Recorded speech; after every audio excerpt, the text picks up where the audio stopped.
Hello once again, superstars. His name is Aaron, and he has finally learned how to love. His name's Tommy, and he's getting too old for this shit. You're listening to the Superpod Saga.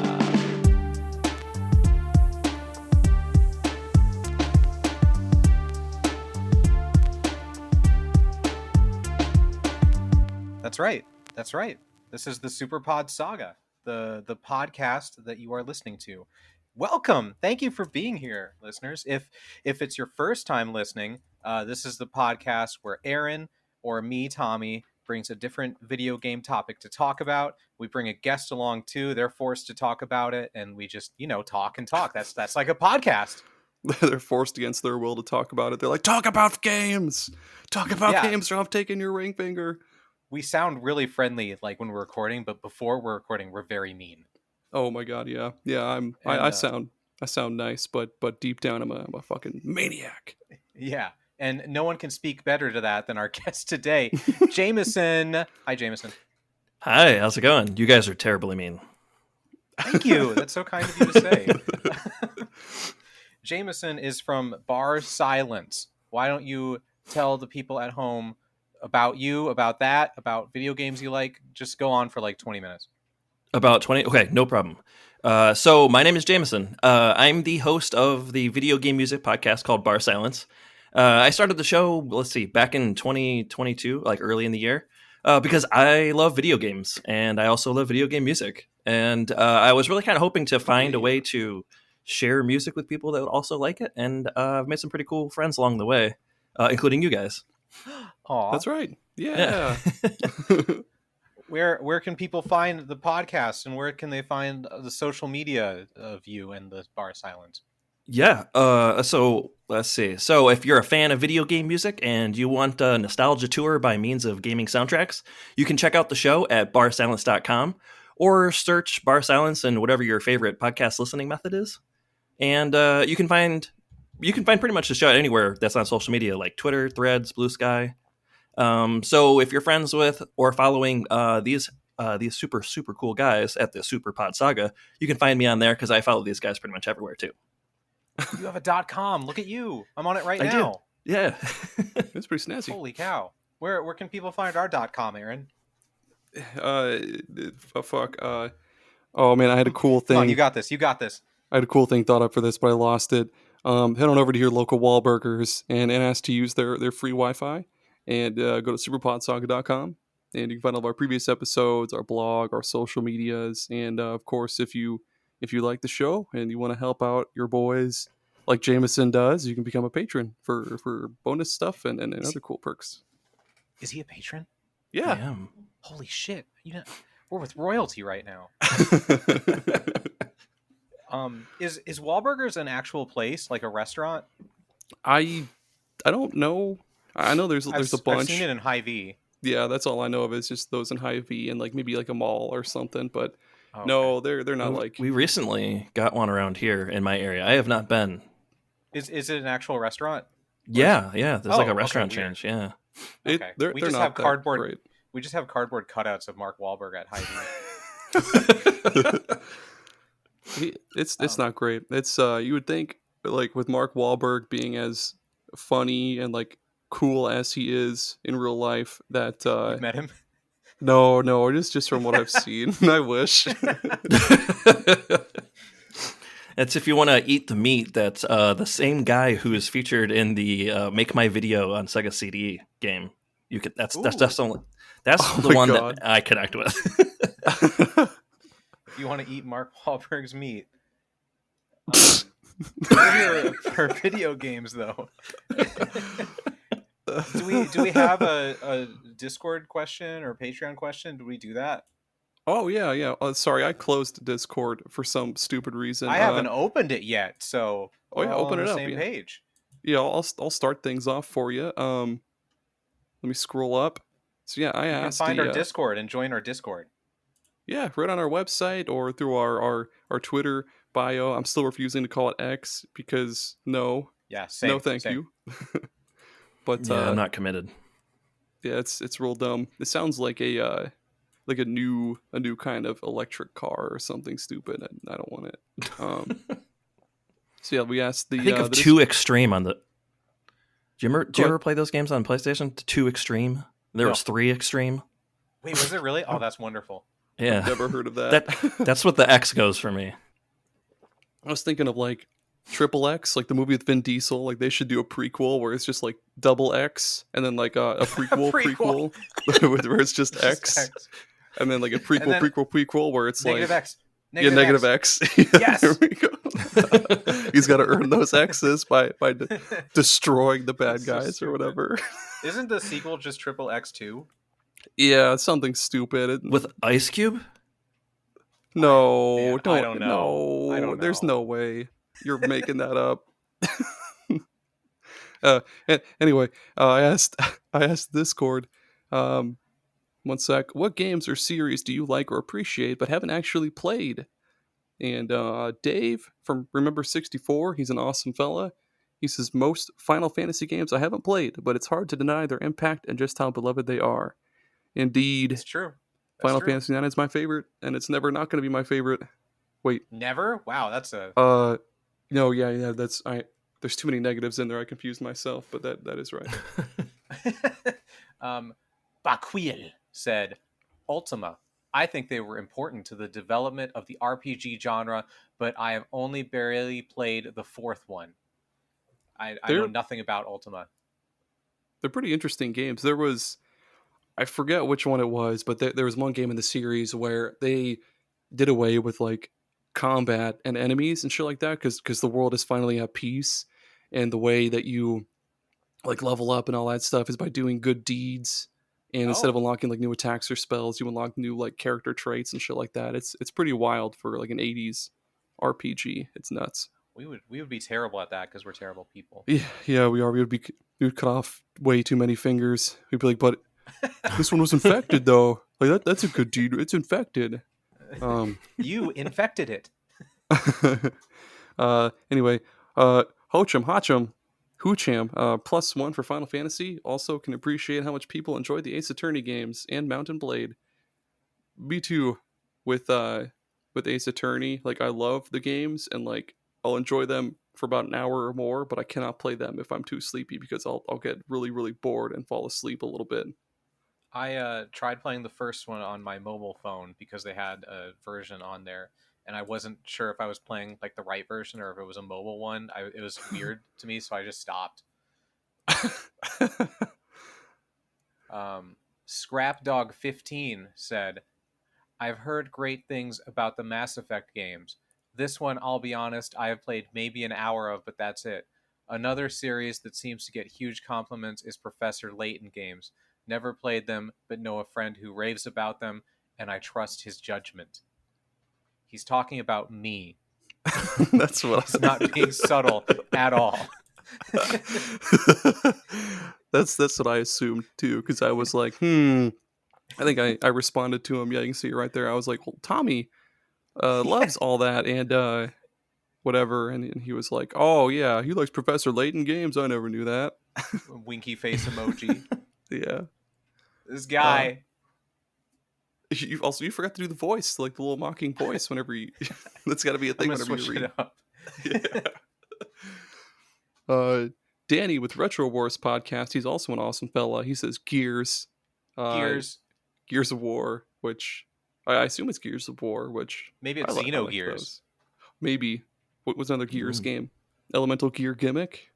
No one knows what that is. That's a I deep do. dive. Yeah, I do Jameson too. knows it. Yeah, I know that. Yeah, Okay. I never played it. Yeah. I'm out of it. and I don't love it though. So I don't. Yeah, I don't know enough. Damn. Sorry. No It's all worries, no good. worries.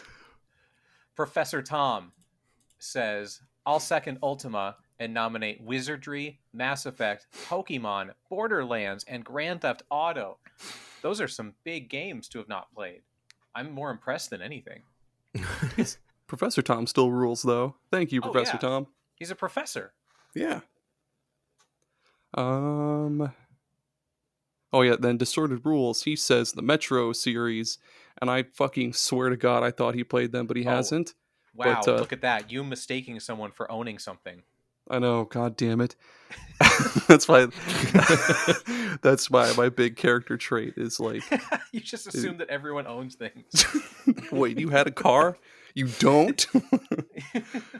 No, Metro's You good have a though. pair of scissors. I know you have a pair of scissors. You don't have ringworm? I swear to God, you had ringworm. Chan said, I've never played any of the Dragon Warrior / Quest games. Oh man, I played one love and I didn't Dragon even play it all the Quest. way through. That's messing up. And that's it for That's that it? one. Is that it? That's it for People that start one. Yeah. talking about breakfast foods, and I'm not really sure why. I think Rick Firestone was like listening to our newest episode with Ryan, and we had that like sausage McMuffin bit, and then he brought that up. That makes sench. Then we'll head on over Good to the picks. VIPs. Head over to the VIP section, and I just decided to ask. We'll ask the patrons a bonus question every week. And I asked, Tommy asked, actually, you gave me the question, what's a bad game with a great art style? And Chris from A Novel Console, he says Dragon Quest VIII. That one looked like it hurt you. I mean, it did, but like 4 and 5 are my two favorites. 8 is always like, that's like the Final Fantasy 7 of Dragon Quest, so it's whatever. Is it really? Interesting. Yeah. This number's not right at all.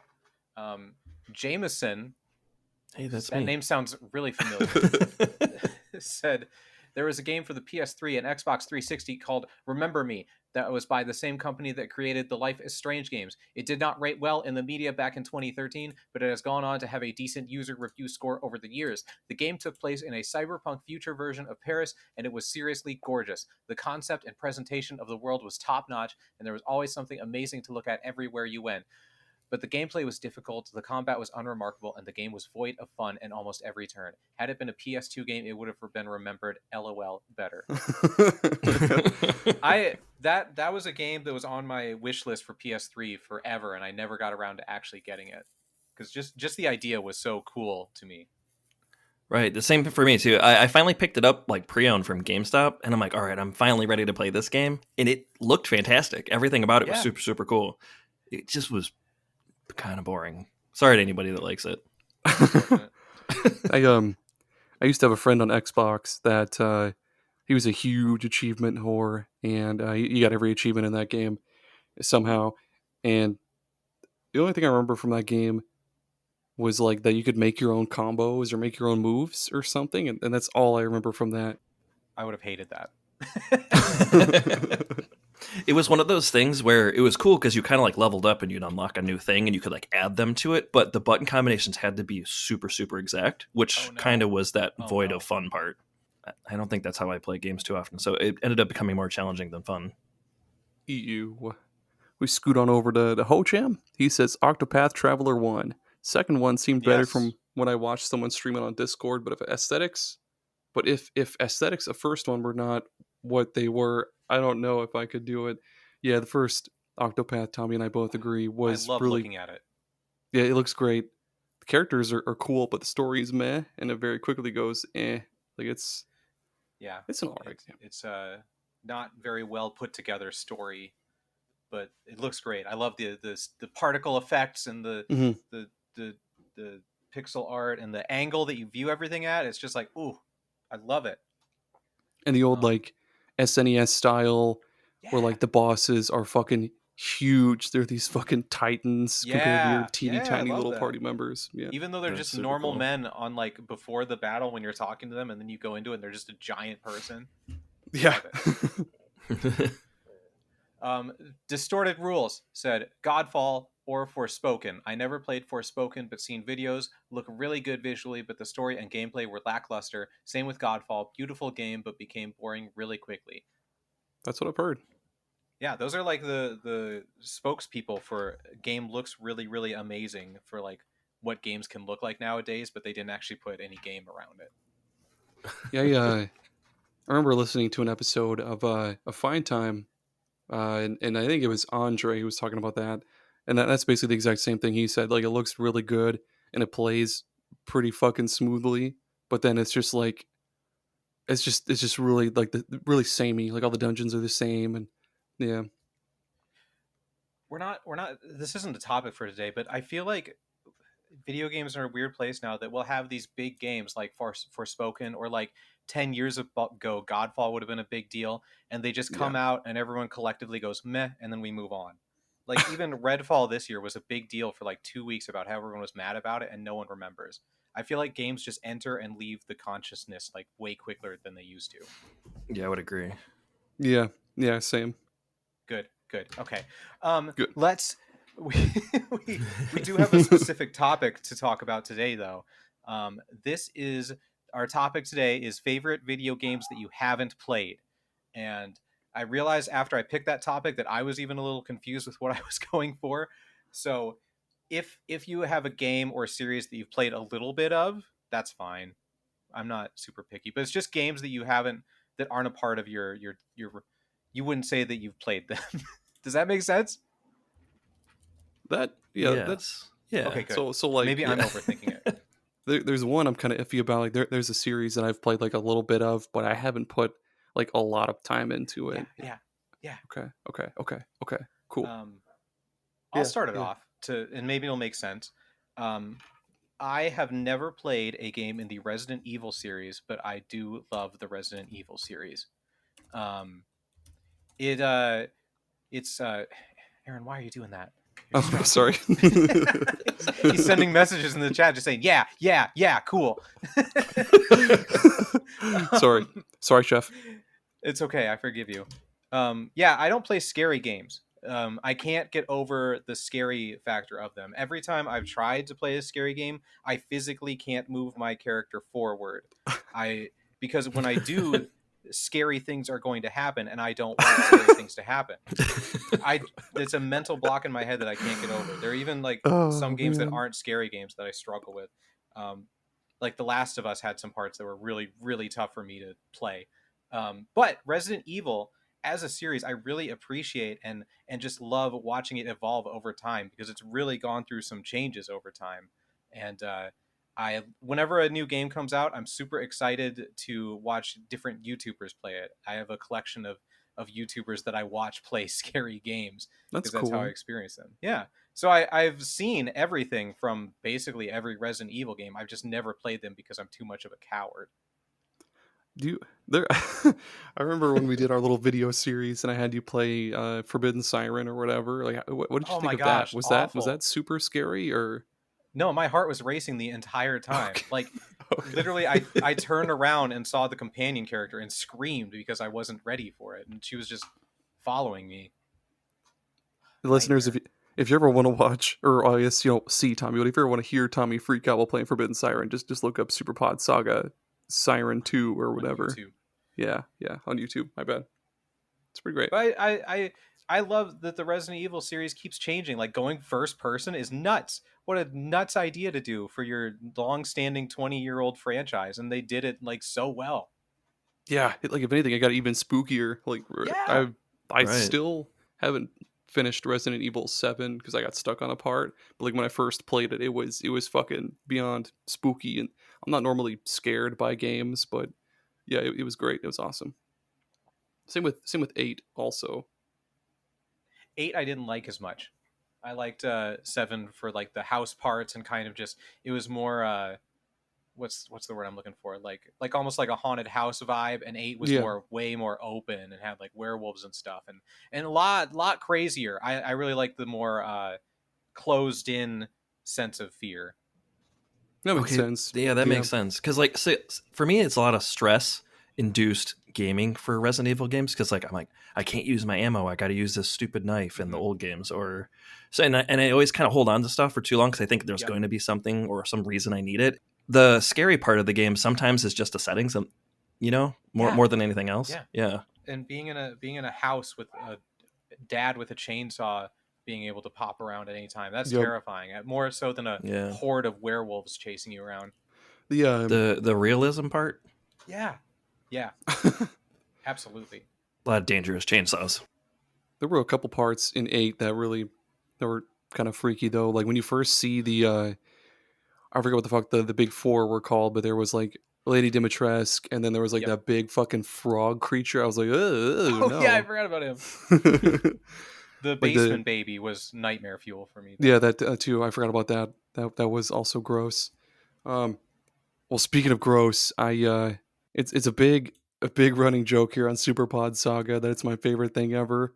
The Uncharted series. I've never played them, but I appreciate them for what they are. I just I've always just thought of it as like a Dollar General version of Indiana Jones, but from the way people make it sound, it's a lot more than that. Like there's puzzles and I guess shooting, which I guess also happens in Indiana Jones. I fucking don't know. You guys tell me what you think about Uncharted. I loved Uncharted. It was actually something I came into super late. I think I didn't even start playing them until the third game had already come out. But it's fun. I jumped into the new Tomb Raiders before I played Uncharted. And that's kind of like when I finally Ooh. decided to, yeah. And I love those new Tomb Raider games. They're amazing. So I'm like, all right, I want more of this type of gameplay. And while Uncharted is somewhat similar, the exploration and jumping and all that kind of stuff, but the story wise and like I don't know what to call it, like theatrical nature of it. It's a very like humorous action movie type of vibe, and that That's made cool. it pretty fun to play. Yeah. Yeah, I adore Uncharted 2. That was one of the first games I got on my PS3, and I don't know if people remember, but that was a graphical powerhouse back in the day. I was like, how in the world does a game look this good? And the thing that Uncharted 2 does really good is has all these set pieces that like there's the train that you go on that was mind-blowing for everyone back in the day because it's a moving train, like actually physically going through a level or like going from a rainforest up into the mountains. That's And cool. it just kind of does it naturally with like the timing of having to dodge stuff somehow works. Or there's a tank that you have to sneak around in a village that'll like pop. It's almost like it's hunting you. How it pops around corners and stuff. And it just does set pieces so well. And like you see what's going to happen. You're like, am I really going to do this? And then you do it and you're like, I did it. Yeah, Uncharted is great. I'll one of these days if I do end up getting a PS5, I'll hop on that Nathan Drake collection or whatever. Maybe. Yeah. Still waiting for them to make Uncarded or What? because they did Uncarded? Crash. They had Crash Bandicoot and they made Crash Team Racing. Then they had Jack and Daxter and they made a Jack and Daxter racing game. Oh, But they never made an Uncharted kart racing game. So uncarded. I get it. Uncarded. That's hilarious, Tommy. What's next on your list, Jameson? I thought it would be a good game to dig a little deep and find something that I know other people have played, but for some reason in my worldview has never really made it. Was Dynasty Warriors. Oh, that's a good one. Yeah, dude. I love everything I see about it. I love how it's like based kind of very loosely on like the Romance of the Three Kingdoms series of games and the Chinese Three Kingdoms period of history. That is super cool and like right up my alley because I love that kind of stuff. And it's like massive battles where you're fighting tons and tons of people and you got all these crazy moves and you're blowing through these crowds of weaklings that are coming at you because you're some super awesome guy.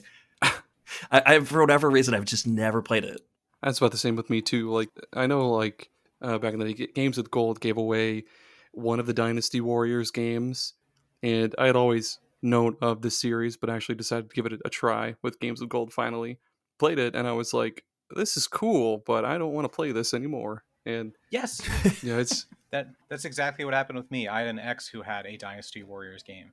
And I played it for a little bit, and I appreciated what it was doing. I was like, "Oh, that's cool that you have to like move around to kind of keep zones from or keep people from being overrun." And there's like hundreds of people, but I was like, "I don't really know if I want to keep doing this though." yeah. Right. And then It does kind of get a little samey. I played a little bit of Hyrule Warriors on the Wii U with one of my old roommates back in the day, and I appreciate that too for like crossing over with Zelda and shit. But that was all right. Yeah, they had a lot of spin-offs. There was like a Dragon Quest one and a Fire Emblem one. I think there's a Gundam Persona one too. one. Persona 2. Wow, I didn't even. Oh know that yeah, one. that's right. Persona 5 Strikers or whatever. So it's popular enough for them to keep making spin-offs. So obviously we're in the minority, but I looked it up. There's like 50 different versions of this game. yeah, I'm pretty sure it That's started as crazy. like a side-scrolling beat 'em up back in the day, like in the arcades or something. I think. just like everything. Yep. A fun side story about that. So back in the day, I used to work at like GameStop. Or no, it was called EB Games. Yeah. And when Dynasty Warriors 3 came out, it came in the box and we were opening it. And we knew what it was, but the outside label, they'd slap an old label on to tell you what was inside when they were unpacking for inventory. And the sticker had been misspelled Dynasty Warriors. Oh, yes. So, Dynasty Warriors. Yeah, Dynasty Warriors. That reminds me of Yeah. It's Always Sunny, where what is her name, Dynasty, and have you ever seen It's Always Sunny, Jameson? I have not, no. I haven't God either. damn it! Oh, let's be whatever. All right, well, here's another Aaron sitcom reference, I guess. Yeah. There's an episode showing Frank in the past, and he was in love with this African American woman named Dynasty, and he opened his own jazz club, and she was a singer and all that stuff, and people, I guess, misread it as Shady Nasties, and yeah, Shady Nasty. yeah, there you go. Okay, Nasty, okay, all right. Nasty in anything is fun. Yeah, Did you ever, when working at EV Games, did you ever have a game that like you got a ton of copies of because they expected it to sell well and then it just didn't? Yes. I don't remember what it was called, but it was like this like racing game right after Midnight Club came out. It was like Street Racing Syndicate or something like that. that sounds familiar. 15 copies of that game, and I swear it sat there the entire time I worked there. Dang. I think they eventually just like relabeled it pre-owned and then just sold them for like $7. Oh my fucking god! That's lying. When I worked at Walmart way back in the day, they got like pallets of Call of Duty Advanced Warfighter. Like, we didn't even have enough people in the town to buy it because we're in small town Iowa, and they just sat in the back forever because there was like hundreds and hundreds of copies of Call of Duty Advanced Warfighter or Advanced Warfare. Yeah. Okay, there we go. Go ahead. No, you go here. I was just gonna say I've never worked in a store like that, so I don't have anything to add to this. Unfortunately, I just had the Dynasty reference. It's a good reference. Good reference. Okay, It's a good reference. Thank you. Speaking of games with references, I was hoping you'd go for nasty games. Damn it! no. This works. This is you ruined it. No, say it Speaking again. of games with references, Mhm. Metal Gear Solid series. As a what's it called? I have played Metal Gear Solid 5. I didn't play it all the way through, but it kind of feels like completely disconnected from the other ones, so I think it's okay. I did not even know about the Metal Gear Solid series until Metal Gear Solid 4. For whatever Whoa. reason, it was just in like a blind spot of my video game knowledge. Like, I think I just saw Metal Gear Solid and was like, I don't know what that is, and never read about it. And then Metal Gear Solid 4 got a bunch of 10 out of 10s, and I was like, what? I've never even heard of this. And then I go back and read about it. I'm like, oh, this was a very important game in the series, in the history of games. And similar to Resident Evil, I found one YouTube series. It's not really on YouTube, though. It's on Giant Bomb. It was called Metal Gear Scanlan, where one guy is a Metal Gear nut and the other guy, Drew Scanlan, has never played them, and they just play through it together. And it was a joy, and I watched the whole thing, and so I feel like I have an unnecessary amount of Metal Gear Solid knowledge, but I've never played those main games. That's cool. This one is also on my list, so I'll Yes. I'll talk about it a little bit more too, as if it was my turn. Speaking of Yes. nasty games, no, yeah, my old friend Brandon, I remember one time he came over and he played through like the last half of Metal Gear Solid 3 Snake Eater through in like a span of like 6 hours. We just sat there together. I just watched him play it, and he played it, and I was like, yeah, and like, it's full of such fucking sweet ideas, like Yes. having to actually camouflage yourself and like blend in with the environment, and those little bits where you like when you eat food and shit, you what is it, when you eat like noodles or some shit like that, you'll be like, that's damn good. Or you can make him eat a snake and he'll fucking throw up. Or if you spin him around on like the status screen, he'll throw. That's my favorite. And you have to like heal his little boo-boos with like different, like you can't just use band-aids or everything. You have to have like gauze and all that shit, or you have to have like this blood clotter or something fucking ridiculous. I forget, but and then all like I appreciate like everything it's done for gaming, but I've never played a single game in the series. But that will change once like that big Yes. honkin' collection comes. Because I'm gonna buy that day one. Yeah, me too. It's time to correct the wrongs that I've done in the past. Time to atone for my sins. Man, Metal Gear Solid 4 has a part where they're like, we need to go back to Shadow Moses Island, which is from the first game. And so it does like a loading, and it like starts up as the PS1 version of, you just replay the first mission from Metal Gear Solid 1 in Metal Gear Solid 4, and then after you get to the elevator, someone like kicks him and wakes him up in a helicopter, and he's like, oh, you were sleeping, and it was just a dream of him being in Metal Gear Solid 1 again. It's so dumb, and I love it. Yeah, that's such a cool way to do it. Yeah, it's awesome. Like I've played all of the Metal Gear Solids with the exception of the last one. I don't know why. I just like the completionist in me is holding on, I guess. But yeah, so I liked them. I love all of those games. They like you said, they've done a ton of really, really unique things. It's the reason that Hideo Kojima is like super well known. Yeah, the dude's wild. He's always doing something crazy. Like the game left a common sense of reality a while ago and got really wild, but I still love it. I'm really excited about the new collection too, though. Yeah, you need to play Metal Gear Solid 5. I played it way later than after it came out, and it feels like a modern game. It doesn't feel old at all, and it does such unique, cool things that I've never seen in any other game. And it's like, how did no one like take this and try and do anything with it? Because it's amazing. All right. I think like you're lighting a fire. It's nothing. That's okay. Like the other ones. It's been so long since I played them, it'd probably be a good thing. True. I've been playing Metal Gear Acid on my PSP emulator on my phone. Yeah, I'm loving it, but I still haven't played any of the actual Metal Gear Solids. Is Metal Gear Solid Acid the like card turn-based type one? Yeah, okay.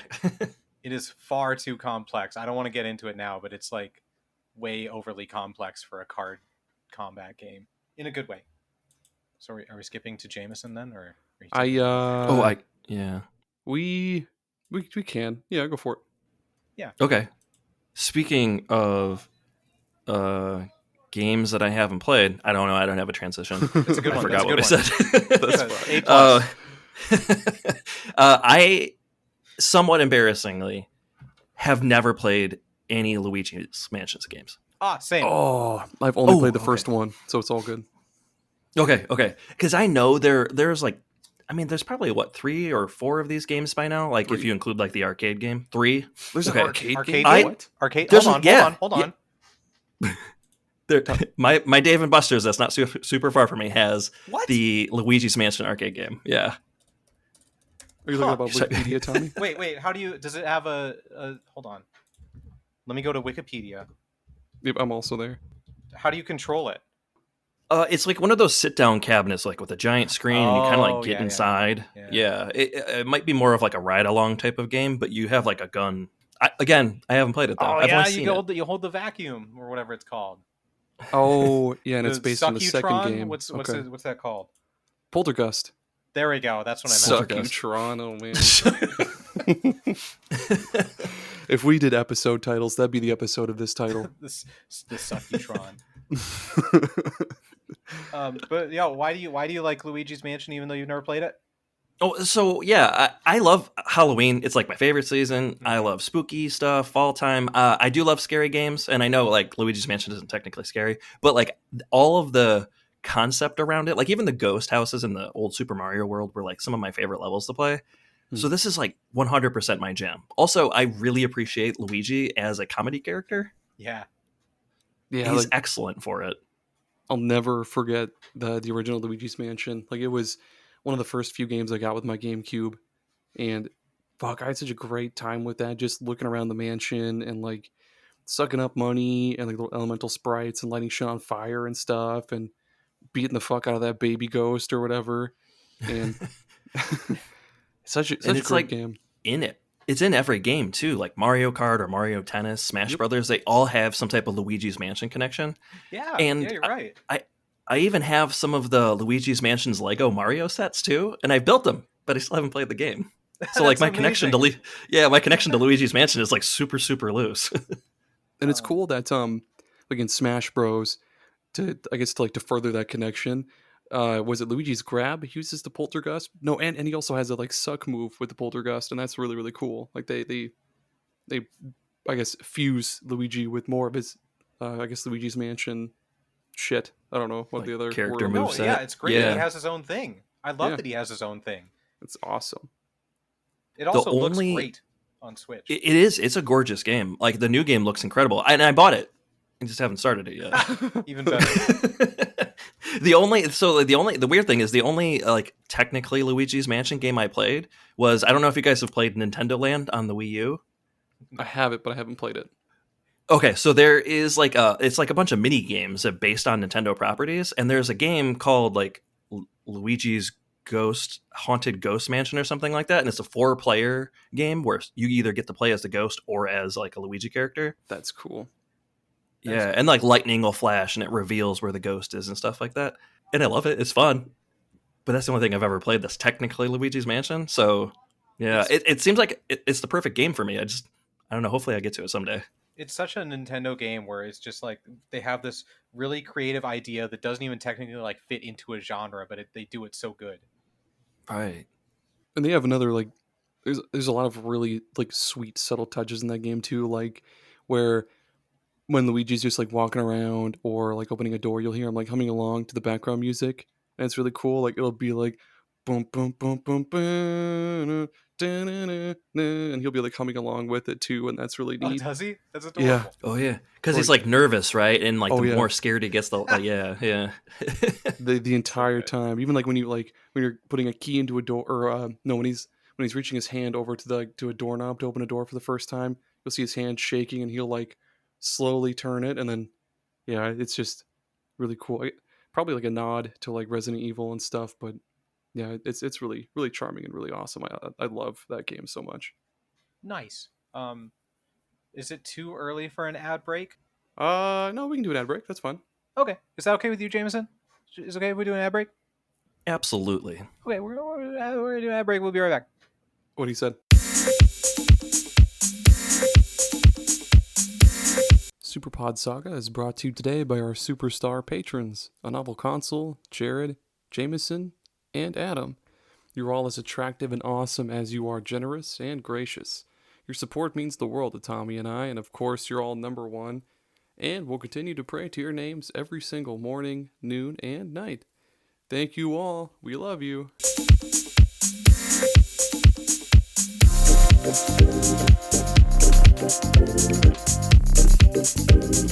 It's really important to stay hydrated. They say to drink 8 to 10 cups of water per day to stay properly hydrated, but sometimes that can be difficult to do and completely inconvenient, and most of us don't feel like carrying a gallon of water with us at all times. But that's where Liquid IV comes in. Liquid IV is the category-winning hydration brand fueling your well-being, and their hydration multiplier is the one product you're missing in your daily routine. In just one stick, you get 5 essential vitamins and 2 times faster hydration than water alone. Use it first thing in the morning, before a workout, when you feel run down, after a long night out, or on long flights. Man, in Iowa, the summers can be brutal. 90 degrees and tons of humidity, and that just saps the energy and water right out of your system within just a few minutes. Luckily, Liquid IV hydrates 2 times faster than water alone, with 3 times the electrolytes of traditional sports drinks.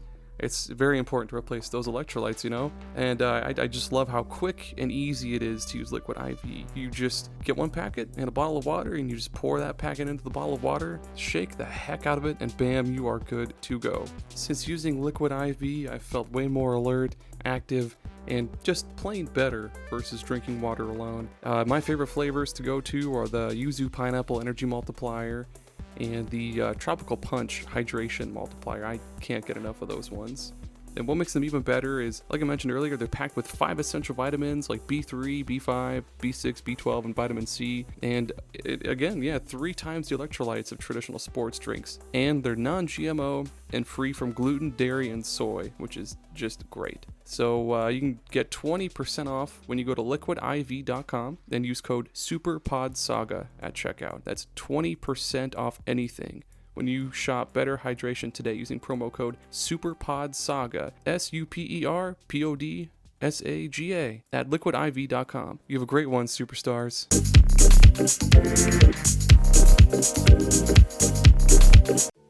Hey, superstars. Are you a coffee addict looking for your next big caffeine fix? Or are you just tired of all the normal boring coffee options out there now? Well, you need to check out Bones Coffee. Bones Coffee has lots of different varieties of coffee flavors. They've got things like red velvet, cookies and cream, s'mores. They've got one that's called Jamaican Me Crazy that's really good. It's like caramel vanilla rum kind of thing. But they also have just your usual, salted caramel and French vanilla and all that stuff. They even have decaf and what's called high voltage, which is just extra strength. And they've also got espresso. They've got all sorts of cool stuff.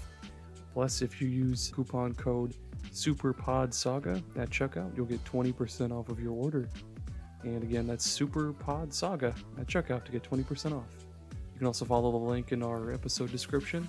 And yeah, why not? Use that one-time coupon code. Like I said, 20% off. It's great. Head over to bonescoffee.com. Get yourself some coffee, some cool gear like mugs or French press kits, stuff like that. Check it out. Okay, bye.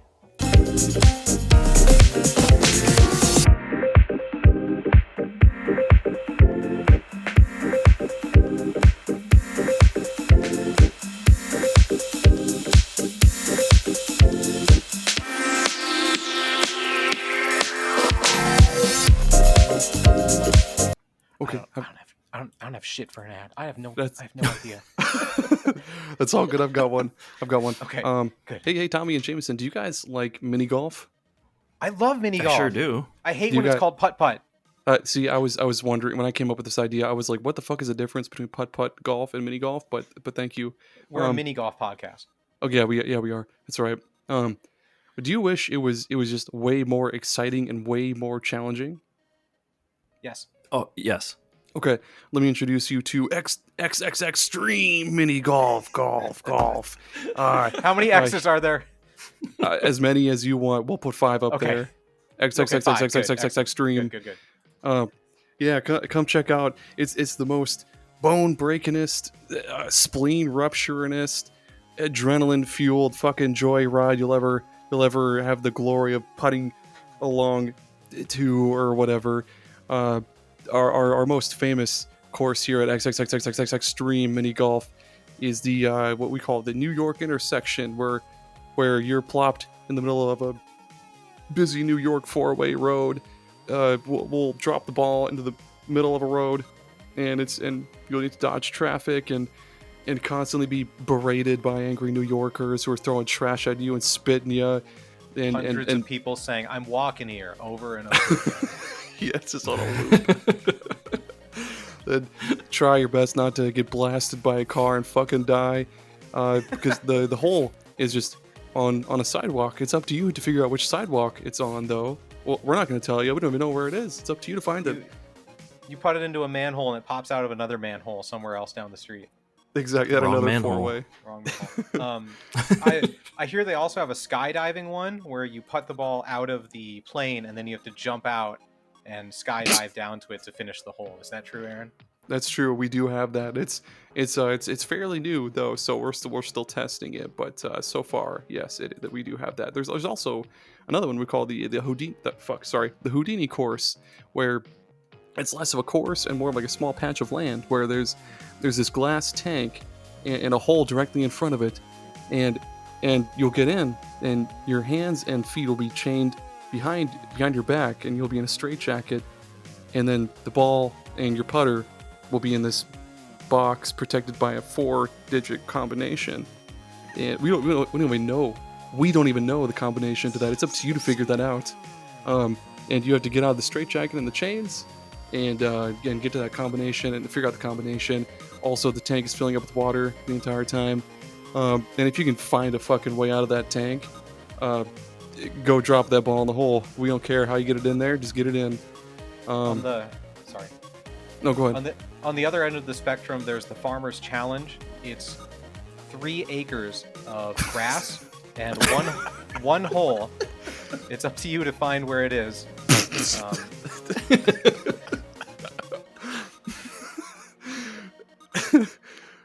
We also have a somewhat newer one called Old Timers on the Green, where the whole course is surrounded by this rapid aging field where you age you age 5 years every 1 minute or something, or 1 year every minute, I guess. And you've got to find a way to get that ball in the hole before you develop Alzheimer's and forget who you are, what you are, where you are, and just spend the rest of your fucking time thinking like, what? Why am I here? And then you reach 90 years old and you might as well you're just all collapsed on the ground. And there's no way to reverse time. By the way, you're gonna bring at least like 3 pens because there's a lot of waivers to sign. I cannot stress that enough. We cannot provide you with the pens. You need to bring your own pens. God damn it. Zero gravity mini golf. We put you up in a space station that is floating around the Earth, and the ball just floats around as you are floating in 0 G, and you have to try and make it into the hole in 0 G. Or the gelatinous cube where you and the ball and your putter are encased in a gelatinous cube, and somehow, some way, you got to get that ball into the hole just outside of the cube. We've got a room where it's just a windmill, but there's a serial killer in there with you. You gotta get it into the hole. And the serial killer's got like a bomb collar around his neck, so like once you sink the bomb will kill him. But you gotta get in the hole before he stabs you to death. Or if there's just a treadmill where you're just constantly smacking the ball up this uphill treadmill, and I don't know where I'm going with this, but good luck. We've got the clown hole from Happy Gilmore. You're gonna die, clown. Back out at you. They got it. It's all sponsored by Subway. Eat fresh. Thanks, Subway. Thanks, Subway. Thank you, XXXXX Extreme Mini Golf.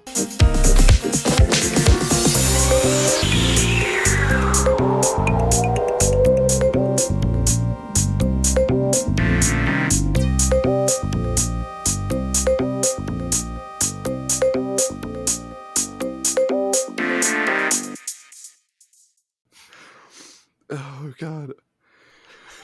Are we back yet? Oh wow. wow. We're back. Wow. We're back. We're back. Wow. Thank you, Jameson, for that ad read. That was very good.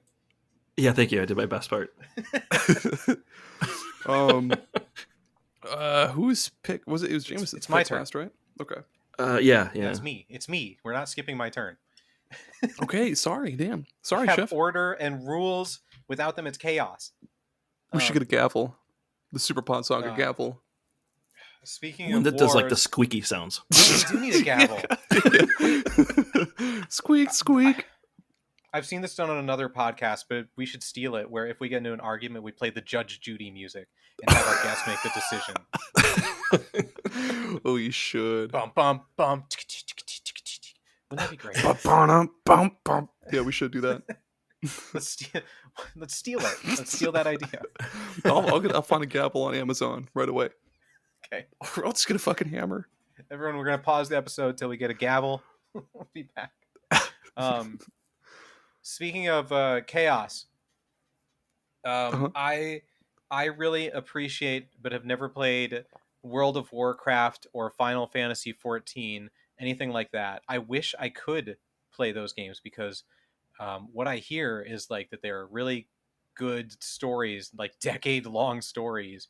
And I actually have a brother-in-law who has played World of Warcraft every day for over a decade, and so he keeps me updated on all the stuff in his guild and what's happening. I'm like, that sounds really incredible. I just do not have the time commitment to do that, so I live vicariously through him. He like he gives me like a weekly update of what's happening in World of Warcraft, and I'm like, that's so cool. Or like issues in his guild. I'm like, I can't believe they're such a bitch to you. That's so mean.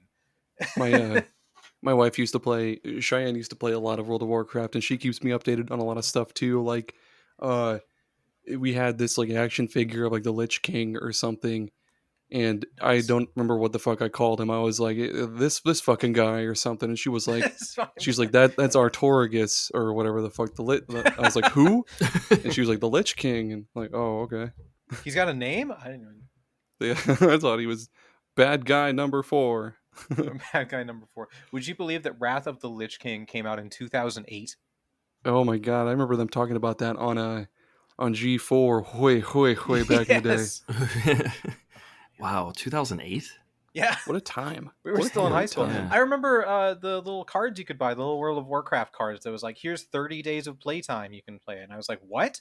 Oh What do you mean lord, 30 days of playtime? What does you're that telling mean? me you don't just buy the game and play it? Like what the fuck? I remember thinking that as a teenager, I was like, that's such a stupid waste of money. What a stupid idea. Who would pay this?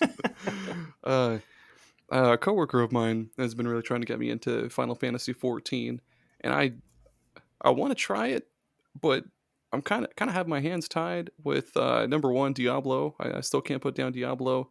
Number two, I've got this fucking handheld emulator that I can't stop adding games to. And number three, like, fuck, I can't. I don't have the time. I know the time commitment. It's for me too. I played actually quite a few hours of Elder Scrolls Online because it was totally free, and I Mhm. really liked that the whole MMO thing of like this giant world that you can explore and like the overarching story and just going from area to area and just being like, what the fuck's going on here? These people look like they need help. I'll go help them. what the what the And fuck just is seeing all going these on other here? people running around. Yeah, I was like, why is everything on fire? Someone should do something. So I'd love to do that. Everyone says World of Warcraft and Final Fantasy 14 so cool, but I don't have the time. I've got a life. Damn. Shots fired. Jameson, do you play MMOs?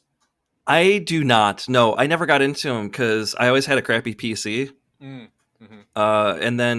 And then I just kind of never got into it afterwards because, like you say, like there's a massive time suck that goes into those types of games, and I don't know unless I can like trick the clock or find like $1 million under a rock where I could just play them. I probably would then. Yeah, totally. That's like a game that I'll For play when I'm real. retired and I have infinite time. When World of Warcraft is in its 50th year. that'll be its prime time. Yeah, is World of Warcraft just going to keep going forever? Who knows, man? Like it's Like, been going since like what 2003. yeah, it's been 20 years and Yeah. it's still going. Speaking of old games, this one's not really. No, fuck it. I'll switch it around. Legacy of Kain. I've known about it. Oh, Never played it. Oh. yeah. It seems really cool with all the puzzles and vampires and gothic settings. And did I mention there's puzzles? Like it sounds cool, but I've never played it. Tommy? What? Yeah, I also have not. Yeah, Tommy, have you played this? Because I remember it. I never played it though. I've only heard of it.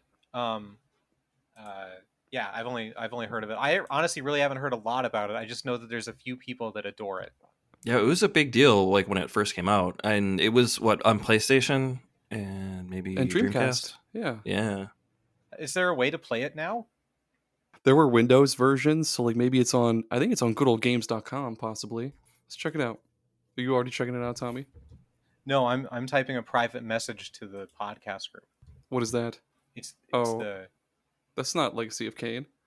No, I was you switched to Legacy of Kain. It's okay. We can keep talking about Legacy of Kain. Hey, speaking of Legacy of Kain, though, yeah, it's all on GOG.com for like $7. Oh, wow, what a deal. Thanks, GOG.com. What is Legacy of Kain even about? So it's all Why just isn't there about more of them? good. I wasn't prepared for this, but good question. It's all about it's all about vampires and stuff. I know the main character is named Kain, and in the original Legacy of Kain, it played a little bit like Diablo, where it was like isometric and stuff like that. And then they switched it up with Legacy of Kain Soul Reaver came after the first game, and this was more like kind of like Zelda-ish with like some RPG elements and stuff like that. And you play as a totally different main character named Raziel. And then there was Soul Reaver 2, which continued the story of the first Soul Reaver. And then there were a bunch of games that were planned for the series but were canceled. Whoa, get this. The writer for Legacy of Kain series is Amy Hennig, who also wrote Uncharted. Well, that's cool. Yeah. She considers Legacy of Kain her greatest achievement, though. Okay, that's cool. Interesting. Fascinating. All right. Trying to find something cool to read off of Wikipedia because like that's just our thing. That's We what have I to do found. that. Wikipedia. Yeah. Oh, thanks Wikipedia. Thanks, Wikipedia. I'm just gonna fucking pull something. The composer is Jim Oh, Hedges. sick. On Legacy of Kain Defiance. Who? Hell yeah. Thanks, Jim. Well done. Well done, Jim. Yep, fine work. How about you, Jameson? What's your next one? Transitioning to fine work. I've also, and this actually doesn't connect at all. I've never played any. I've never played any of the Sony Spider-Man games. Oh, I was thinking about including Same. those on mine too. Yeah, That's a good one. I love Spider-Man too. Like I read comics, I've seen all the movies. Everything about Peter Parker is kind of that relatable hero type of vibe. I like dig it. I think Spider-Man's a great hero. Yeah. And honestly, some of my first comics were probably like Spider-Man versus Venom and all that kind of stuff like that too. So like these games really should be what I'm playing, and I don't. And I think it's largely because they're giant open world games and I don't know how much time I can really put into them. But I played all of the old ones, like the ones that were based on the movies back in the day, the Tobey Maguire movies. Like that one, I played it on Xbox. Like it was incredible, like swinging through the city. And I know it looks massively better. It makes you feel like Spider-Man. But I haven't actually. I've only watched videos online. Like it looks like an awesome game. And the thing is, I bought when I got a PlayStation 4. I definitely got Spider-Man pre-owned. I got a PlayStation 5. I picked up Miles Morales. I just haven't started them because I feel like I'm having a hard time committing to how big of games they are. I considered including just like PS5 experiences on my list because that's what I loved on PlayStation 3 was playing like Uncharted and The Last of Us and all those. And I moved over to Xbox and I really missed those patented PlayStation experiences like the Spider-Mans, like the God of Wars, like the Ghost of Tsushima. And that makes me sad because those look great. They look awesome. Yeah, I want to be Spider-Man. I get pretty overwhelmed by all the open world. Like I guess every game has to be so open and have so much to do and so many hours that you have to sink into every game now, and it's getting pretty fucking overwhelming. Yeah. Like there are very few modern, I guess like AAA modern games that I've beaten over the past few years, but yeah, I remember seeing my brother-in-law playing the first Spider-Man game on PS4 back in the day, and yeah, it looks awesome, but there's entirely too much shit to do. Scale it down. Like I've played, I think like one or two of the original ones on well, I shouldn't say the original ones, but some of the ones on PS1, and I've played. There was like two on the 360. There was like Shattered Dimensions and Edge of Time, I think was the other one or something like that, and those were good. Yeah. But no, and then the Amazing Spider-Man, those were cool too. But yeah, I haven't played. Oh, is that the cel shaded one? Or Ultimate Spider-Man or something like that? That's what I was thinking of. No, that game was sweet too. These ones are just based off the movie, but they play a little bit like the Batman Arkham games, kind of, because there were like parts where you like sneak up on bad guys and take them out and shit, and you just zip around the city. But yeah, have not played the new ones though. Yeah, I hope I do at some point. But I'm like 5 years behind at this point. Like, and the new one's coming out soon, and I really want to. The game was actually like, I know the writing staff like involved actual Marvel writers and stuff too. So like this is like deep. That's rad. Like connections to the actual source material, which is really really awesome. Just I hope I get to it. I don't know. I hope so. They hold on, keep talking. I have to Google so I don't sound wrong. Okay.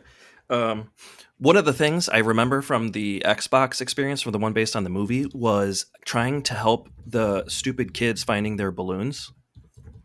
They would like shout like, "Oh, I've lost my balloon!" Yeah, and it was like a pop up. It was like the side missions. Like you catch like some burglars and other stuff like that. But there'd be like these little kids that lost their balloon. So you just land down on the ground and be like a kid who lost his balloon, and they'd be like, "Oh, I got to find it," and you have to like scale the building as fast as possible before the balloon gets too high that it pops or something, and then you bring the balloon back down to the kid. It was endless because back in those days, like that was, I guess, how they added on to the gameplay time, and that was it. Like there wasn't a whole lot extra, and I did it over and over and over. Oh my god, that sounds because I love Spider-Man. That sounds so. Speaking of, I'm not switching. I'm keeping on the topic. But speaking of experiencing games in a weird way. I played Marvel's Midnight Suns a bunch, which has Spider-Man in it, and they use the same voice actor from the Spider-Man game, the most recent ones. So it's kind of like I played the new Spider-Man, just in a different way. Who is the voice actor? It's the same Peter Parker, Yuri Lowenthal.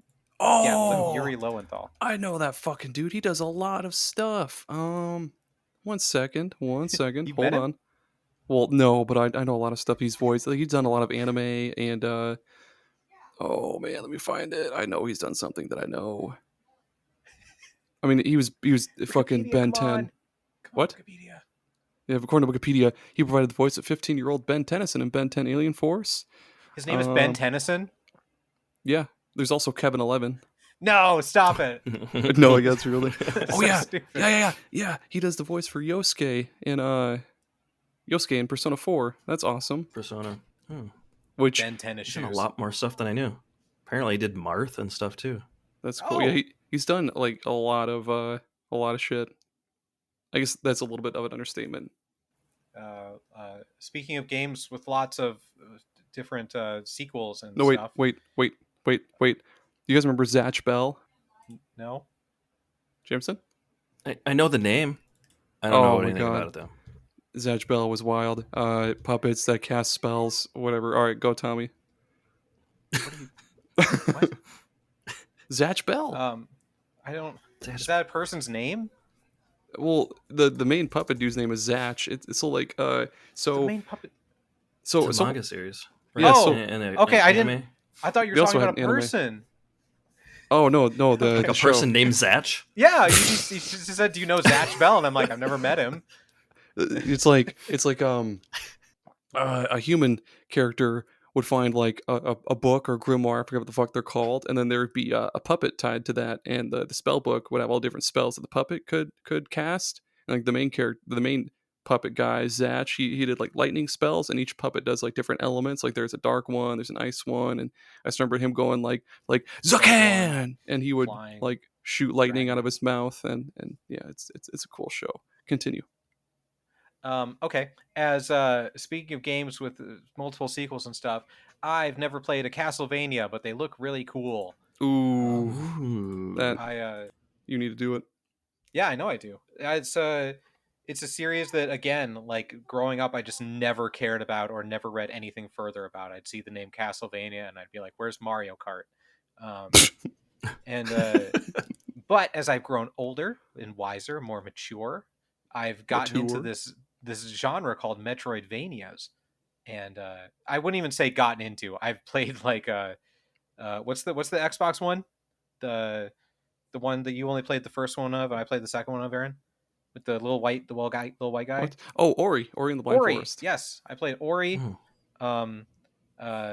And that was really cool. Gosh darn it, I played another Metroidvania, then I was like, I think I like these. So I need to go play Castlevania, because even you said in our last episode that it has like skill trees or upgrades and stuff, and you do things besides just exploring, and I was like, oh, that sounds cool. I didn't even know that was a thing.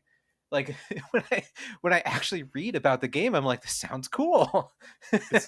They're great. And also, to quote yet another sitcom for this episode, the show Reba, who had starred Reba McEntire, she always pronounced mature as mature, and it drives me insane. But oh man, what's the theme song? I'm a survivor. But anyway, yeah, I was thinking of that too.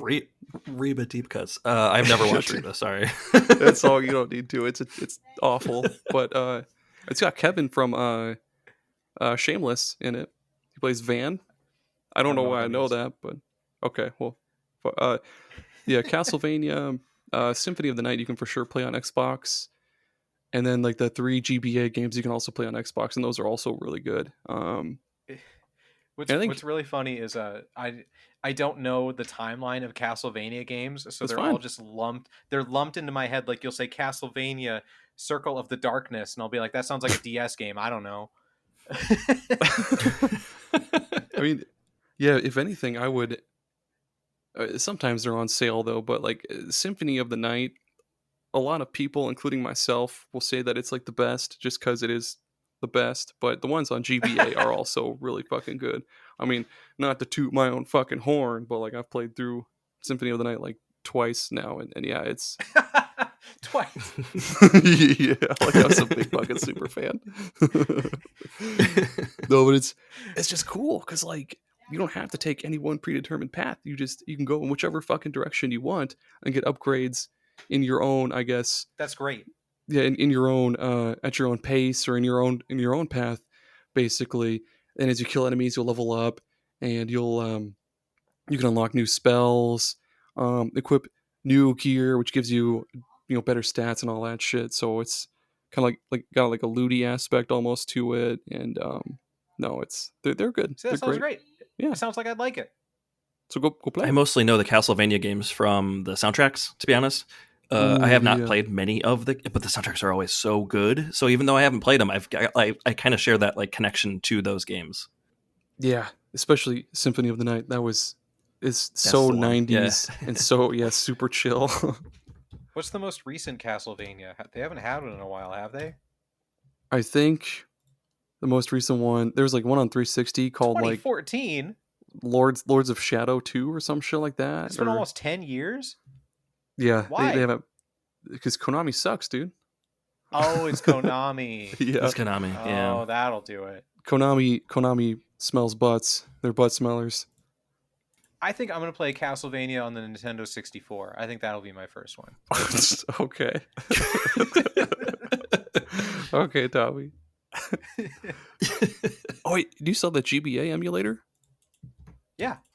Oh yeah, play all those. They're what is it? Aria of Sorrow, Circle of the Moon, and Harmony of Dissonance. They're all good. Tangle of the Grove, Spindle of the Wire. It's just random words. Smeller of the butts. Smeller of the butts. Speaking of smelling butts, I appreciate, but I've never played a Danganronpa game. They have great Oh yeah, soundtracks. that's a good one. I've read a manga series of the first game, and I really enjoyed it. I've just never played the games because they've either been on fucking Vita, which I've never owned, or on PS4, which I've never owned. But I mean, they were on Game Pass for a little while, and I meant to play them, but I downloaded them and I didn't because I suck. But they look rad. They've got interesting concepts like the whole student trial bullshit. Yeah. Yeah, Danganronpa. Our I've boy, never played those either. our boy Nave from Gaming Together, he's a huge fan of those. He would attest to that. But yeah, That's another one where I have a YouTuber that played through the first and second one, and unfortunately they played at a very slow pace, and I got really bored with it, so I didn't watch it all. Sorry, YouTubers. dang it, YouTubers. Jameson, have you played them or heard about them or anything like that? I know of them, but I know very little other than there's usually a bear on the cover of each one. I know that's Yeah. not specific, but that's all I Yeah. know about it. Oh, you're right. Monokuma. You're totally right. You got it all Yeah. down. Okay, got it. It's super basically fan. like I know. Well, I guess this is just the first game, but it's like it's a visual novel for starters, and there's just like a bunch of students in this school, and every so often a student will get killed, and it'll be up to you and all the other students to, I guess, solve the mystery of who killed the one character, and you'll have to gather clues and And it was someone else. It was okay. one of the other kids that does it. yeah, yep. The killer is is it- amongst you. So that probably explains why I've kind of always loosely connected these two to like the Persona series a little bit. I know they're not connected, but like stylistically, I Yeah, think my art brain style, associates yeah. them. Yeah. What's also cool is Okay. when you do find the killer, you'll execute them in like some Then you execute them. way. Because like there's that Oh one my God. baseball guy or Yep, or that's the sports one that I guy, was jock thinking of. guy that you like throw baseballs at, or like you launch You just set up baseballs a at him. pitching machine. They put up Yeah. a pitching machine that hurls baseball at him until he Yeah, dude. dies. Yeah, it's, Whoa, that would take forever. It goes really fast. again, it's like Billy Madison, where he or not Billy Madison, Yes, it's, Happy Gilmore, Happy where he's Gilmore. like, yeah, he's getting hit by the, he's like, oh yeah, oh, it felt Seizure it coming hurt, up, but I it gotta felt get so hard good. Best movie ever made. If for real, so quotable. How so have we memeable. not talked about Happy Gilmore yet? I'm pretty This sure is we episode have. like 823. You eat pieces of shit for breakfast? My No. favorite is watching the movie on cable and them censoring the words. So Oh, the man. regular quote is, "You know what else would draw a crowd? A golfer with an arm growing out of his ass." But on cable, he says, "You know what else would draw a crowd? A golfer with an arm growing out of his face." And it's so obviously edited in; it sounds like shit. When I was younger, I used to think that they would record like the different, I guess, voices or lines like right there, like when they aired it. But like no, they just have like some fucking pool of different shit that they'll just slap in there if it sounds like remotely close. It has It's- that Leonard Skinner song. Oh yeah. And that was exclusively where I had heard that song. And then one day it was on one of the Guitar Heroes, and I was like, it's the Happy Gilmore song. I didn't know this was Yeah. Leonard Skinner. All right, Jameson. Speaking of Leonard Skinner, Okay. Speaking of Leonard Skinner, Speaking of Leonard Skinner, my next game is not related. oh, I'm gonna say Doom.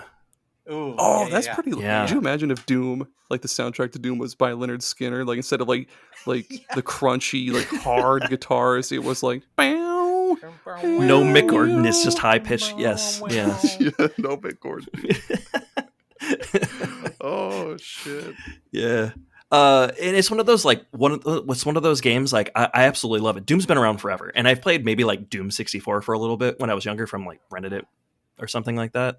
But and I love first person shooter games. Like I've played a lot of Duke Nukem, Wolfenstein, Turok, GoldenEye, like all those like early games. So like Doom should have been in that like wheelhouse of games I was playing, but I didn't. But I know all of the Doom stuff. Like I've watched maybe somewhat regrettably watched the Doom movie starring The Rock. Oh no. Oh, I watched that too. Yeah, I did too. Every time it's like I'm like, all right, I'm feeling like I need to watch Doom again. It has a first person section that looks like they try to make it look like the game. Right. And it's like maybe like 7 whole minutes long or something like that. It's so long. Yeah. I love it. Aaron, did you know that? I need you to react to that, Aaron. Hold on, there you go. How'd you get my? Oh, Senior. You're funny. Oh, that's amazing. All right. The Doom movie was awesome. So I've watched that. Everybody knows like Doom Guy and like BFGs and all that kind of stuff. But when they revived the series for like Xbox, the original Xbox, like Doom 3, it was like all like bump map graphics and it was all this really cool stuff. I ended up diving deep into Halo and completely forgetting that Doom existed until like maybe it came back out when the newer ones, The soundtrack's awesome. I know that. On the new series, like the soundtrack's amazing. Mick Gordon is like an absolute guitar shredder, and his music is incredible. Yeah, Mick Gordon also does the soundtrack for the new Killer Instinct reboot, and it Yes. slaps Aaron, real you gotta fucking stop hard. talking about Killer Instinct. So I good. can't, Bring it up Tommy. every episode. It's so good. I can't. You stop it. They had an update for Doom or Doom Eternal where they did ray tracing. They had to ray trace into the Xbox version. So I played that for 10 minutes and I was like, look at those lights. And then Look I at stopped those because it's too rays. scary. Yeah. Oh. Okay. Okay, Tommy. Okay. It's scary. There's things attacking you. There's demons. Oh, that's adorable. I love it But, so much.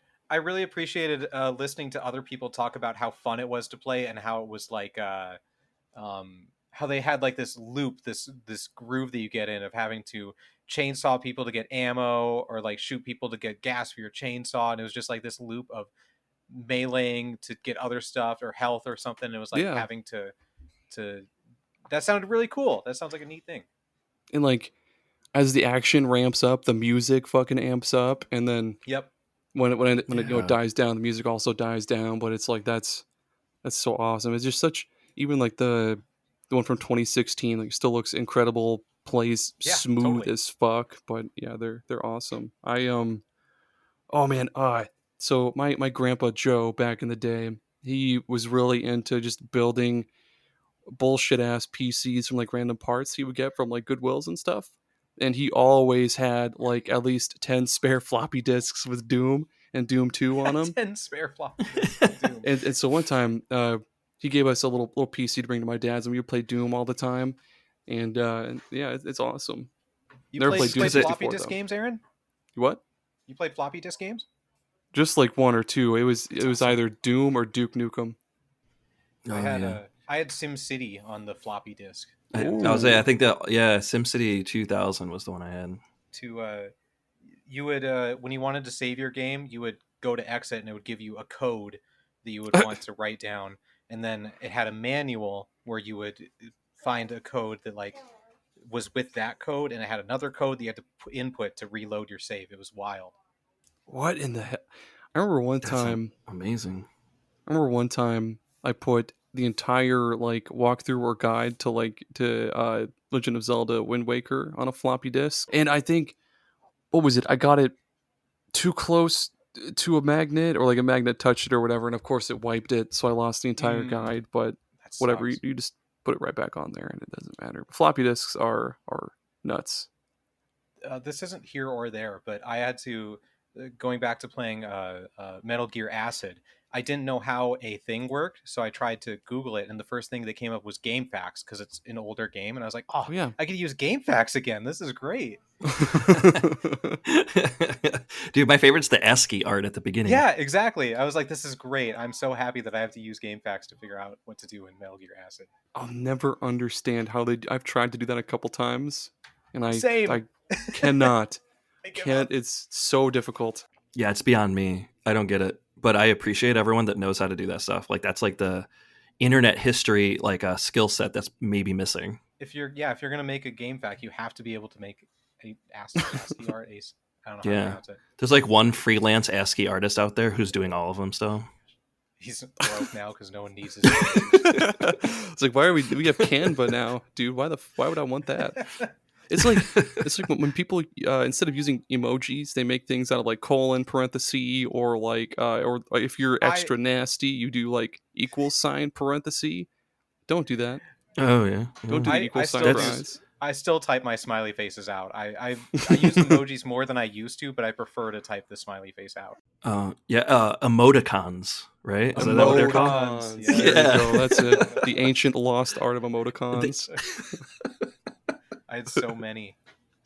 Like I could convey every emotion you wanted to with just parentheses and various uses of colons and Yeah, exactly. hyphens. I'm an artist. Oh man, I don't even know whose turn it is anymore. It's I'm mine. lost. It's Okay. mine. Tommy. Okay. Speaking of games as art, I love watching More like fart. rapid Call of Duty. It's such a I don't understand, but I like watching each game come out each year and how it's just getting stupider and stupider. Yeah. I played Black Ops and Black Ops 2. Those were the two Call of Duties I played back in college, and I have not touched a Call of I haven't played one since then, but I've like some of them are free to play, and so I downloaded Warzone and jumped in, and it's like 8 menu pages of battle passes and blueprints and all this bullshit. And just I have a friend who plays Call of Duty every year, plays every Call of Duty. That's like one of the 3 games he buys every year. So he keeps me updated, and like just seeing it progress from just like a normal shooter with fun mechanics to like gradually becoming this microtransaction hellscape. It's kind of fun to watch in a weird way because I'm so happy I'm not in this ecosystem. Does that make sense? Call of Duty. Yeah. Yeah, it does make sense. We're typing things in the chat again. No, yeah, it does make sense. Like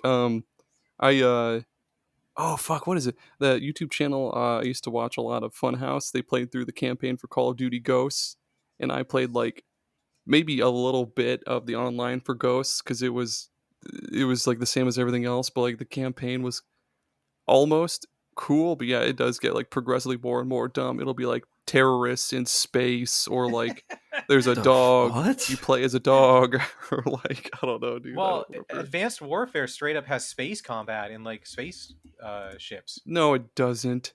Yeah. No. Yeah, I remember people comparing it to Halo to some degree because Yeah, they're they like huge absolutely jumping and laser guns and stuff. And now they're just remaking combat. Modern Warfare. They're doing the 3rd one now. It's just Modern Warfare 1, 2, and 3 again. Oh, awesome! Because that was the last one I think I played was Modern Warfare 2. The original, Yeah, the original. not the new one. Take me And back, dude. and when it was called Call of Duty 4 Modern Warfare, or wasn't it the Call of original Duty name? 4, Yeah. Modern Warfare 2. Yes. I'm doing the like praise the sun pose. I so desperately want to go back to that, dude. Oh, those were such good Oh, man. times. They I were. okay. They were. Fuck, 2005? Call of Duty Black Ops 4. It's not IV for the Roman numerals. It's 4 I's. Oh What yeah, the that's right. fuck? Yeah, I remember Why? that. Why not? Yeah, What that's do you mean, the whole why? like I guess slogan for Call of Duty. Like, why not? They're in I've space, heard. dude. Why not? Like, we'll make it like Twisted Metal. Why not, dude? I've heard on a podcast I listened to that they were talking about Call of Duty. There was one where they had like wall running and rocket packs and stuff, which was like it made the multiplayer like different. They were trying to do something That's like it's different with like Titanfall. yeah, they were trying to make it Titanfall essentially. And then they had like the press conference revealing the next one, and the speaker was like, "No wall running," and the crowd starts cheering. He's like, "No jetpacks," and everyone's losing their mind over features getting taken away. Wait, so their announcement that got people clapping and excited was, "Here's stuff we ruined the last game with that you Yes. paid for. Yes. Clap because you'll buy the next one now that Yes. it's not in it." That's Exactly. incredible. I love That's it. I incredible. just Fucking I wild. will never get tired of watching the insanity of Call of Duty. No jetpacks. Yeah. Yes. Fuck yeah. Dude, That's speaking of awesome. jetpacks, though, I cannot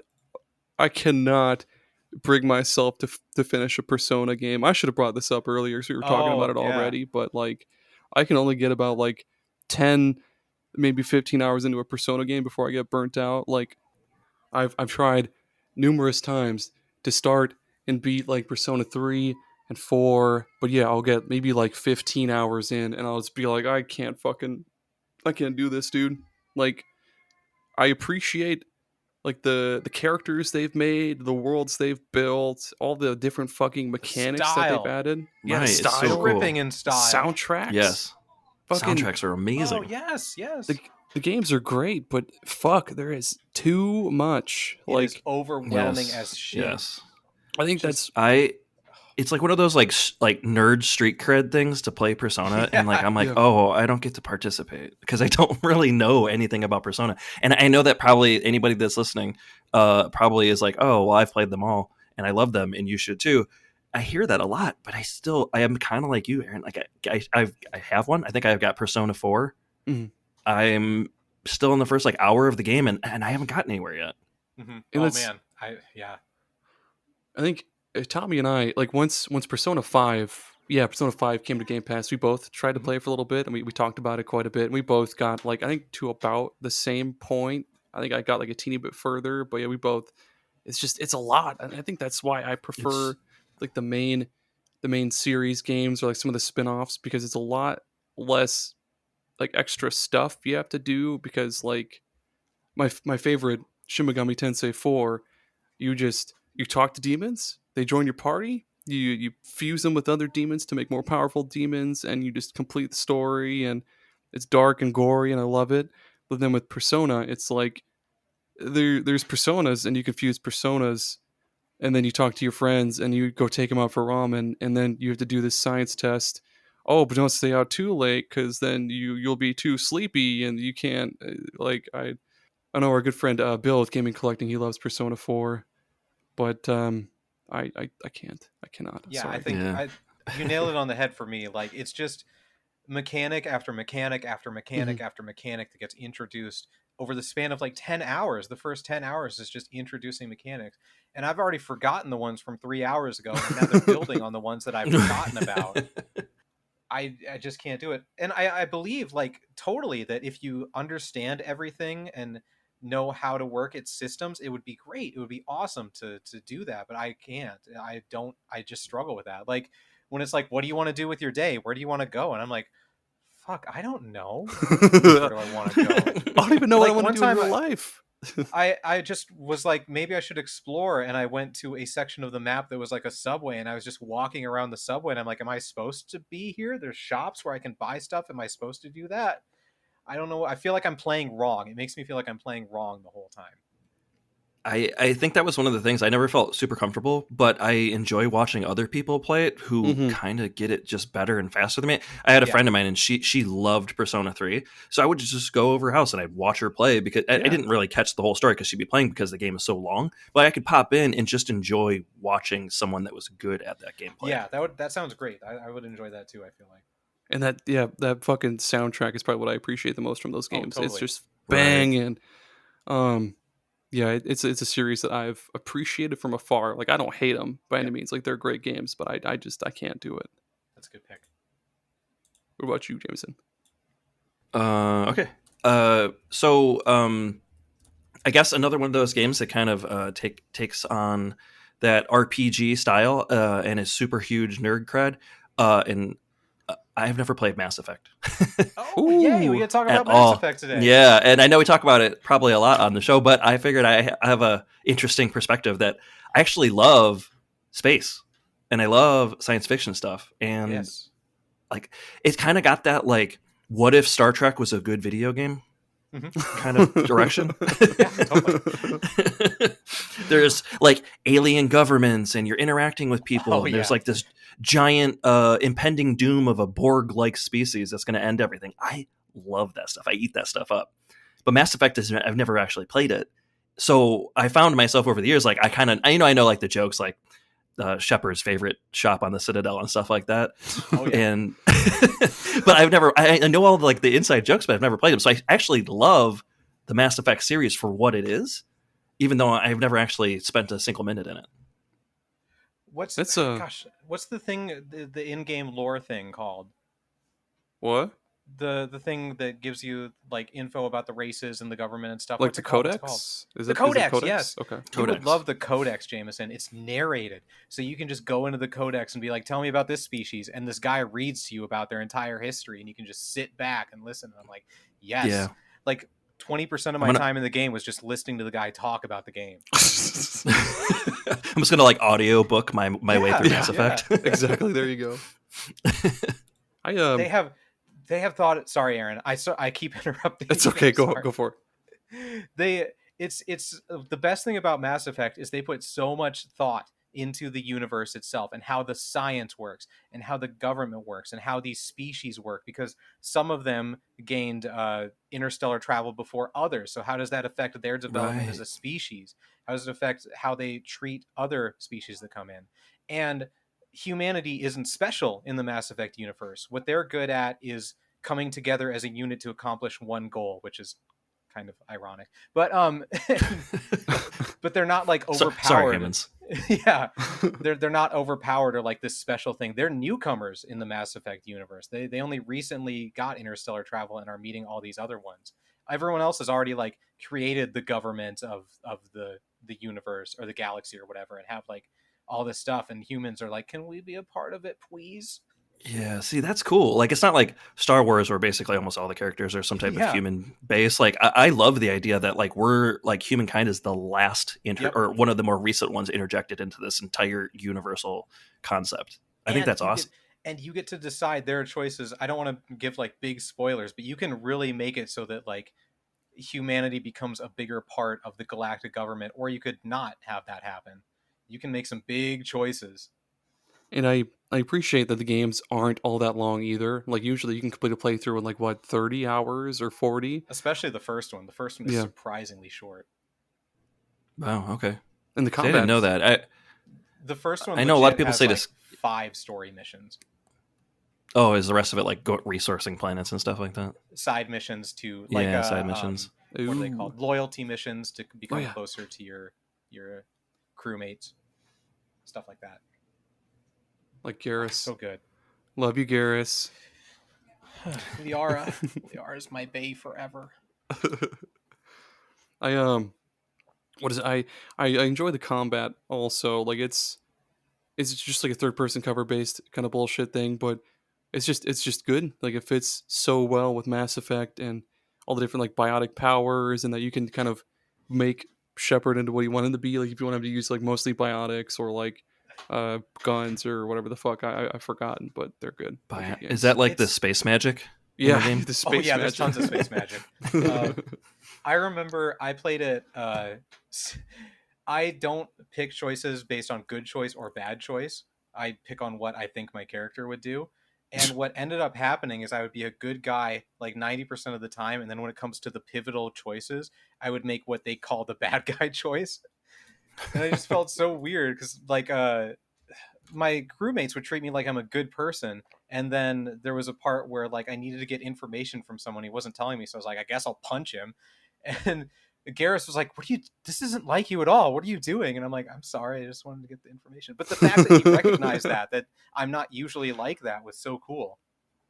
That is cool. It's Yeah, just so well that put is cool. together. And they got Seth I Green hope to be the new pilot. one's good. Yeah, We'll Seth Green stuff Seth is Green. Joker. Seth Green is in the game. Okay, I'm playing it now. Yeah, He's dude. really good. He plays it totally straight. Well, I mean, he makes like jokes, but they're not like Marvel jokes. Oh yeah, that makes sense. Wait, so is he in all 3 games? Yes. Oh, He's a Oh. main. He's one of the main side characters. Yeah, he drive your, if not drives, he pilots your drives it. ship. Yeah, he's your fucking what's the word? He's your chauffeur. He man, is it spoilers if I just tell you what his character's like? I say Like do his it. backstory. Yeah, dude. Yes, do it. He has a disease so that he can't walk. So he tries to overcompensate by being the best pilot in the galaxy. Whoa, that's cool That's cool. backstory. I didn't know that. So he's like very sensitive to like pilot matters. Like he'll try and joke, be like, "Oh, you came a little rough there," and he's like, "Shut the fuck up." No, that's not. He's not that harsh, but he's like, "I'm the best," and you know it. That's Nice. awesome. That's actually, yeah. I see that deep thought, like the deep story, the lore yeah. building, all that stuff is like 100% my jam. And I've never played Mass Effect 3. Huh. Okay. Yeah. Oh yeah. Okay. All right. So did you play Andromeda then? I did. Oh, okay. You just skipped out on 3? Yeah, I never got around to it. Oh, okay.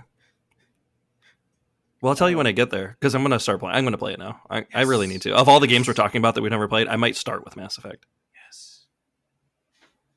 Is that all of them? That's all. Is that all of our picks? You mean, or all the Mass Effects? All the series that we don't I don't like have or any something. Okay. Series that we don't. We like that. Yeah. That's the next episode where we're just gonna shit on games. Call it that's Angry Hour. All right, that's it. Guys, Just no other games. Do you guys have any more honorable mentions? That's it for me. I did actually have another one. Well, just one. Okay. I've never played The Witcher. But I know it through. Honestly, this is also probably nerd street cred losing points here too. But I actually watched the TV show, and that's when I started investigating more. So I actually kind of went a little bit backwards. I think The Witcher is awesome. The character's awesome. The world is sweet. I love like the history, like how it's kind of based on some like folklore stuff. It's awesome, and it's also kind of from a different perspective. It's not usually like your Anglo-Saxon or like Japanese focused storyline, which is cool. Yeah. I only played a little bit of The Witcher 3, and I appreciated that it was like almost more hunting focused than hack and slash focused. Like you could learn about the monsters and what their weaknesses are, and you could like coat your blade in different materials, or set up different traps and stuff. Yes, but it was way too big. I couldn't do it. It's another one of those games that's big. Yeah, same. Too much stuff. The Witcher 2. Well, I guess the first game is janky as fuck. I wouldn't recommend that one. But like The Witcher 2, that was on like the 360 and I think PC, and that one's pretty cool. It's definitely not as big as the third game though. So I mean, if you want to get like a bite-sized little bit of The Witcher, you could probably go for the second game. My other honorable mention was Half-Life, the Half-Life series. Oh man, I was too young to play those. I didn't have a PC or anything, but I appreciate what that did for gaming back then. How it revolutionized a lot of stuff like storytelling in games and physics in games. Yeah. And like even like the add-ons and things that have come from it, even like Left 4 Dead came from the same concept that Half-Life 2 did. Like I think that's amazing. You can trace the Stanley Parable back to Half-Life. Oh, I'm sure. Wasn't the Stanley Parable, like, didn't that start as like a it was a mod for Half-Life? Okay. Yeah. Which is wild. But that's it. That's all the games that we've never played that we like. I hope that you like listening to it, people. Jameson, if they want to hear more about talking about video games, where can they do that?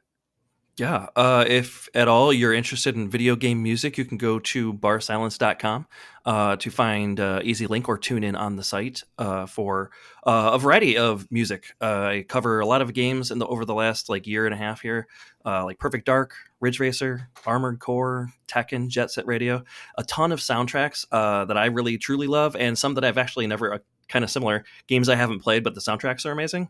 And if you're interested in that, it's a little bit of history, a little bit of research, and a lot of bit of music. So you can find the show basically just to type in Bar Silence or Bar Silence VGM on your favorite social media website or your favorite podcast sourcing content app, and you will find the show. Nice. Nice. Where can Yeah. people find more of us, Aaron? It's the same way. It's superpodsaga.com, or you can just look for Superpod Saga. barsilence.com. Yeah, there we go. Well, yeah. Funnily enough, I guess weird side story. When before YouTube Music added podcasts to the app, I kept trying to like look for podcasts on YouTube. I'd like type in our name, and funnily enough, it would pull up one of Jameson's episodes. It's like Christmas episode because I picked a song for the Christmas or the winter episode. Sorry, of Jameson's That's funny. show, and yeah, it pulled us up on there. But Oh, yeah. That was an excellent choice, by the way. Earthbound He's- has an amazing soundtrack. yeah, it does. What was I? Oh yeah, superpodsaga.com. Type it in anywhere, you'll find us.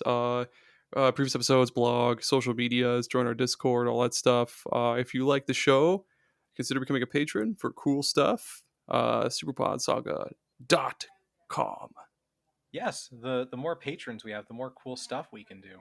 That's true. Please do it Yeah. as a current patron. There's a lot of cool content on your guys' site. Yes, thank you for listening. Please check out us, check out Bar Silence. Go and be happy in the rest of your life after you're done listening to this. We Oh, love and you. You're beautiful. What? wait, then the next episode will be about our childhood favorite games. Oh my gosh, We're finally I'm going to get to that. sorry. You're good. I'm You're good. sorry. Okay, now go. Aaron, what are we talking about in the next episode? Our childhood favorite games. Okay, now Look go. forward to that. Look forward to that, people. You're beautiful. I messed it up. Bye. It's okay. We love you, Tommy. Bye. Just tell the people bye. Bye. Okay, bye.